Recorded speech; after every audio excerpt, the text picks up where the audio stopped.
જીરુના ઘણા બધા કિસાન મિત્રો આપણી સાથે જોડાયેલા છે અને રોજે રોજ જીરુ વિશેની માહિતી આપો એવી ડિમાન્ડ સતત આવ્યા કરતી હોય છે અને આપણે પણ જેટલી નવી માહિતી મળે એટલી આપવા માટે તમારી સાથે કાયમ રહીશું એ વિશ્વાસ રાખજો। આવો આપણે જીરુ વિશે આજની વાતચીત જાણીએ।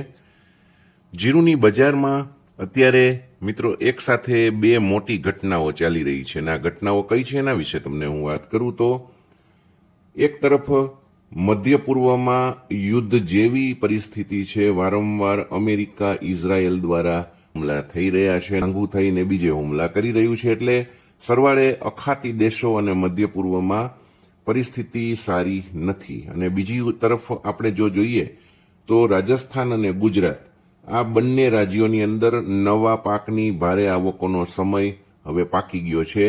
ધૂળેટીનો તહેવાર વીતી ગયો છે એટલે ઉત્તર ગુજરાત અને ખાસ કરીને રાજસ્થાનની આવકો હવે શરૂ થવાની છે। એટલે જીરુની બજાર ઉપર ક્યારેક દબાણ આવે છે, ક્યારેક વધી જાય છે। આજે બજાર સારી છે, વાયદા સુધર્યા એટલે હાજર બજારમાં પણ સુધારો છે। આગળ વિસ્તારથી વાત કરીશ, પણ અત્યારે જો મિત્રો સ્ટ્રેટ ઓફ હોર્મુઝ જે મહત્વની ખાડી છે અને ઈરાન પાસેથી પસાર થાય છે, આ હોર્મુઝમાંથી શિપમેન્ટો માટે કે જે જહાજો માટેનો પ્રવેશ થતો તો એ અટકાવી દેવામાં આવ્યો છે। એના કારણે ઘણા બધા જે કંઈ કન્ટેનરો હતા એ ખાડીની આજુબાજુ અટકેલા પડેલા છે, ઘણા બધા જહાજો પણ અટકેલા છે। આવી જ રીતે જીરુના નિકાસકારો અત્યારે નવી સિઝનના સોદા કરતા એટલા માટે જ ડરી રહ્યા છે, કારણ કે આ હોર્મુઝની આજુબાજુ જો કન્ટેનરો અટકે તો એ મહિને બે મહિને ક્યારે છૂટતા થશે એનું કશું જ નક્કી નથી। એટલા માટે અત્યારે કોઈને સોદા કરવામાં રસ નથી, એટલે કદાચ નિકાસના ભાવ ઉપર અસર પડે, જીરુના થોડા ભાવ ઉપર અસર પડી શકે જો આવકો એકદમ વધી જાય તો।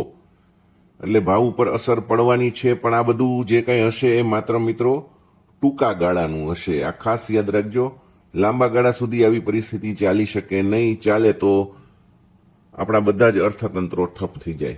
તો આજે આપણે એ સમજશું કે હાલ જીરાના બજારમાં શું ચાલી રહ્યું છે અને આગળ શું થઈ શકે છે, અને ખાસ કરીને જીરુના ખેડૂતો અને વેપારીઓએ શું ધ્યાનમાં રાખવું એની પણ આપણે વાત કરવાના છીએ। શું ધ્યાન રાખશું તો પહેલી વાત તમને કરું, પહેલો મુદ્દો આપણો છે મધ્ય પૂર્વની પરિસ્થિતિ અને નિકાસની ચિંતા। બહુ મોટો મુદ્દો છે અને ટૂંકા ગાળાનો એટલે કે અલ્પજીવી મુદ્દો છે।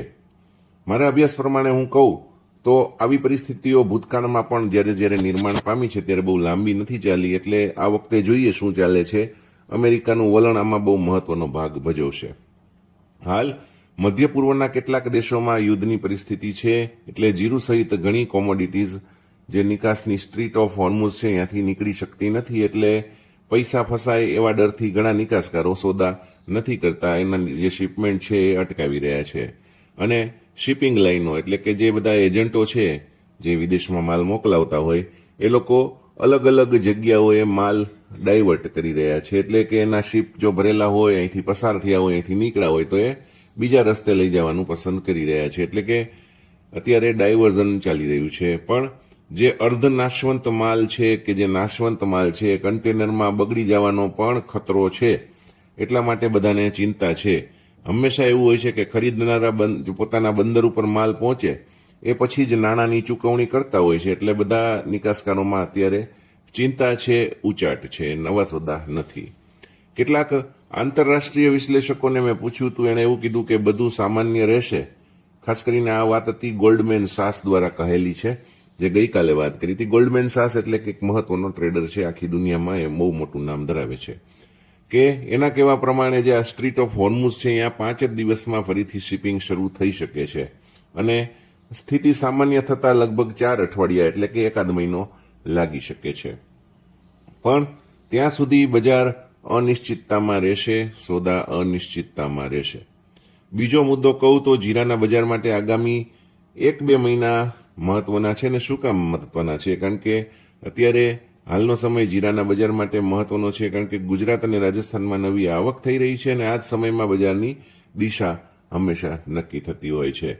બીજી તરફ વાયદા બજારમાં હું વાત કરું તો વાયદા બજાર અત્યારે ઘણી બધી વખત 20,000 રૂપિયાની નીચે જવાનો પ્રયત્ન કરી રહી છે। ગઈકાલે વાયદા તૂટ્યા હતા, આજે ભલે સારા છે પણ વાયદા ગઈકાલે 20,000ની નીચે ગયા હતા, એટલે વેપારીઓ અને ખેડૂતો બંને અત્યારે બજારની દિશા તરફ નજર રાખી રહ્યા છે. અને મોટી વાત શિપમેન્ટની પણ છે, એ ખાસ આપણે જોવાનું છે. બીજો એક મુદ્દો જે આપણા જીરુના બજારમાં તેજી માટે સતત હેરાન કરનારો જે હોય છે, એ મુદ્દો એ છે કે ભેળસેળનો મુદ્દો સતત ગંભીર ને ગંભીર બનતો જાય છે.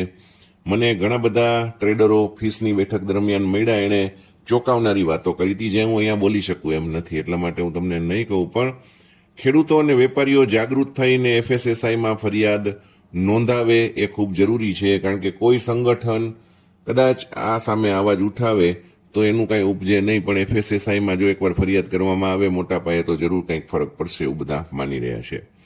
હાલ બજારમાં શુદ્ધ માલની આવકો રહેશે તો ચોક્કસપણે નિકાસ ભાવ મજબૂત રહેશે, લોકલ ભાવ મજબૂત રહેશે. મિત્રો, આજની બજારની પરિસ્થિતિ વિશે તમારે હંમેશા જાણવું હોય છે. આજે આખા ગુજરાતમાં કુલ આવક 36,000 ગુણીની છે અને બજારમાં 25 રૂપિયા જેવો સુધારો થયેલો છે. ભાવમાં ગઈકાલના ઘટાડા પછી આજે થોડું સારું છે. નવો પાક 2026 સિંગાપોર ક્વોલિટીની અંદર મશીન ક્લીનનો ભાવ 42.75, 1% 4225, 2% 4175. યુરોપ ક્વોલિટી મશીન ક્લીન 0.5% 4400, સોર્ટેક્સ 4450 રૂપિયા હતો. હવે નવા જીરાના ભાવની ખાસ કરીને હું તમને ઊંઝાગંજ બજારનો રિપોર્ટ આપી દઉં તો ઊંઝામાં 8,000 ગુણીની આવક છે. સુપર માલ 4250 43, બેસ્ટ 4142 50, મીડિયમ માલ 4,4100 ને એવરેજ 3900 થી 4,000 રૂપિયામાં વેચાયો. ચાલુ માલ ઊંઝામાં 3539, હવાવાળા 3435માં વેચાયા હતા. જૂનું જીરું 3800 થી 4,000 રૂપિયામાં વેચાય છે. અને અંતે હું તમને એક સારી વાત કરું તો હાલ જીરાના બજારમાં 3 મોટી બાબતો ઉપર નજર તમારે રાખવાની છે. મેં તમને વાત કરી એ પ્રમાણે કઈ છે તો મધ્ય પૂર્વની પરિસ્થિતિ અને નિકાસ, ગુજરાત રાજસ્થાનની આવક અને વાયદા બજારની દિશા આગામી 1.5-2 મહિના જીરાના ભાવ માટે નિર્ણાયક બની રહેવાના છે. તો જરૂરથી એના ઉપર ખાસ ધ્યાન આપજો. આ ચેનલ જો તમને ગમતી હોય તો લાઈક, પછી શું કરશો, શેર અને સબસ્ક્રાઇબ કરવાનું ભૂલતા નહીં. આ વિડીયોમાં જરૂરથી કોમેન્ટ પણ આપની હોવી જોઈએ. ખૂબ ખૂબ આભાર. જય શ્રી કૃષ્ણ.